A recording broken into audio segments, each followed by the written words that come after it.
Hello everyone, Jason Alea back here again, and today we're going to be talking about My Hero Academia Season 4. The season follows Izuku Midoriya and his classmates in their hero work studies, where they face off against the Shie Hasaikai group, with their mission is to stop them from creating a quirk-destroying drug and save Eri. Now, I enjoyed the previous 4 seasons of My Hero Academia. I thought they were a lot of fun. The action is exhilarating, the characters are entertaining and likable, and Izuku Midoriya is such a great protagonist to follow throughout his studies at UA. And so, I was interested in this 4th season, and I hear a lot of things about this one, with its first arc being one of the most dramatic ones in the entire show.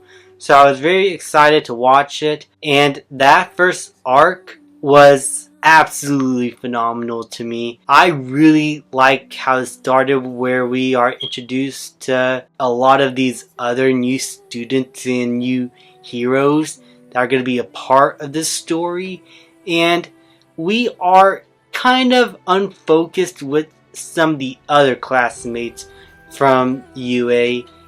We're mostly focused on Midoriya, Uraraka, and Froppy. Like, those are the only 3 students from UA from class 1A that we follow throughout this entire arc. Because we're following other characters like Miriro Togeda and his teacher Sir Night Eye, and we see not a lot of their student-teacher friendship, but we understand that these characters are basically inspired by All Might. But now that All Might is no longer the #1 superhero and has retired, a lot of these characters now have conflicting views on that. We're starting to see the repercussions of what is going to happen with All Might no longer being the symbol of hope, in that a new hope needs to appear. And so this arc is a great demonstration on how Midoriya can prove to Sir Night Eye, who doesn't see Midoriya as the next symbol of hope, that he could be that he can prove himself to be such, because he only sees his own student. And he's mostly doing this because he has a deep admiration for All Might. He sees the future, that's his quirk, and he sees something terrible is going to happen to All Might one day. And a lot, if not all the time, his predictions end up being right. And in this case, he's scared that something like that might happen. So we discover that these 2 characters have now broken off because of that.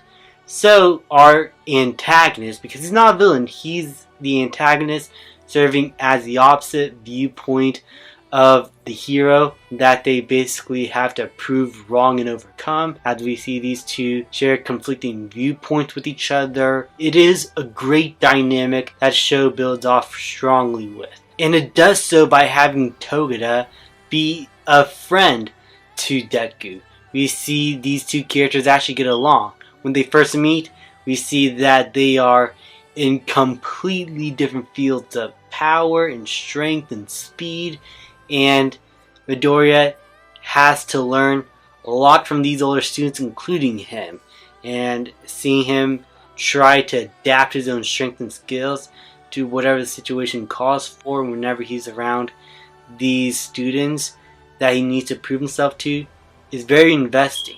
And then when we get to the actual main villain plotline, where we have to go on this rescue mission, it is engaging and it gets very intense. And the villains here are great. I really like how intimidating they are. They are scary right off the bat. You already feel a sense of hate for them, for what they're doing to Eri, this little girl with this quirk that can help other people's quirks in a way. But because she's so young, she's unable to control the power of her quirk. And because she is so powerful at such a young age, they're basically abusing her power, abusing her body. And so in the villain side, we explore a lot of themes of playing God, child abuse in a way, if I could say that on YouTube. I'll probably get demonetized for that, but that's what this show explores with its villains and how it's relating to Eri here. And because of that, we have such a hatred for these villains that we really do want to see them defeated and just pound to the ground so badly they can't get up. Their little side plot with the League of Villains is also interesting. I'm very interested to see where they go with that in the next few seasons. But as for what they serve for the plot itself, it felt like setup for what's going to happen later on. And the League of Villains just didn't really add a whole lot. Just something to set up for future episodes and seasons and arcs, you know? But they're entertaining and they serve as good foils to the villains and heroes all together once again. But yeah, they just felt a little bit shoehorned in this story. But the fight sequences here are fantastic. When we get to the end of this arc, this final battle was great. It is intense, and what happens to many of these characters left me very emotional by the end. Man, this is just, I don't know what to say. The animation is beautiful. The editing and shots and dynamic, everything about this final fight with the heroes and the villains is just great. Especially Midoriya's final stand with Eri against the villains is just such a sight to see. That was just some peak animation, and the music too was great and utilized perfectly here. I'm not going to spoil much about the ending. I'm trying to be vague here because a lot of stuff exciting happens here, so I'm going to keep it as spoiler free there as possible. But the ending of this arc, very emotional. I love the direction it went, and because I was invested in this story and these characters from the beginning, because I hate the villains and I want to see them get defeated, I just was enthralled by everything. And how much of a toll it put on our heroes was great. It made it feel like there were stakes, you know? And Midoriya has been able to prove himself once again that he can be the next symbol of hope. Then the next arc is more of a laid back type of arc where Class 1A needs to set up a band, need to set up music and everything. And the next arc where we see Kyoka, Jiro set up a band with Class 1A, and it's for this student festival that they're trying to set up. That was a whole lot of fun. This fight between this very elegant villain and his little hench girl is great to see. Great to see the similarities between the backstories between Deku and this villain, though it is a bit half fake compared to the villain in the previous arc. What they explore with this elegant villain, I forgot his name, but with his henchmen, I think was great. We learn a lot about their backstory, their upbringing, where they came from. And despite the limited amount of screen time they have in terms of plot relevancy, they were great. They were entertaining.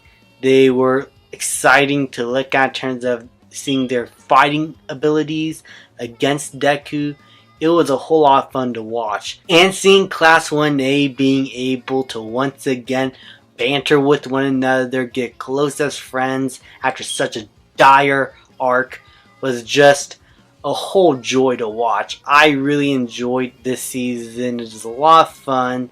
The little festival arc that we have at the end was a great palate cleanser after such a big epic arc like before in the first half of the season. We also explore more of the character of Endeavor here in the finale, where we see him fight this monster, and earlier in the episode before, taking his place as the official #1 superhero in the world. We see a man who is conflicted, and he's trying to better himself, trying to reconnect with his family, while also trying to learn what it means to be the #1 hero. So I am excited to see where this goes, where they take his character and how this redemption arc that we're now seeing him go through is going to help reconnect him with his son Todoroki. So with his family having a bit of resentment but also still believing and still loving him, I am invested to see where this goes.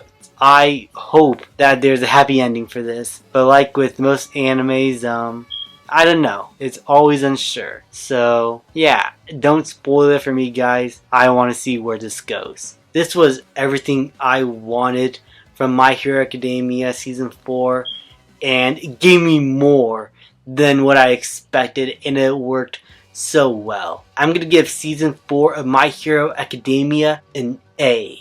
Thank you guys so much for watching. Please leave a like, subscribe, comment, and I will see you guys next time.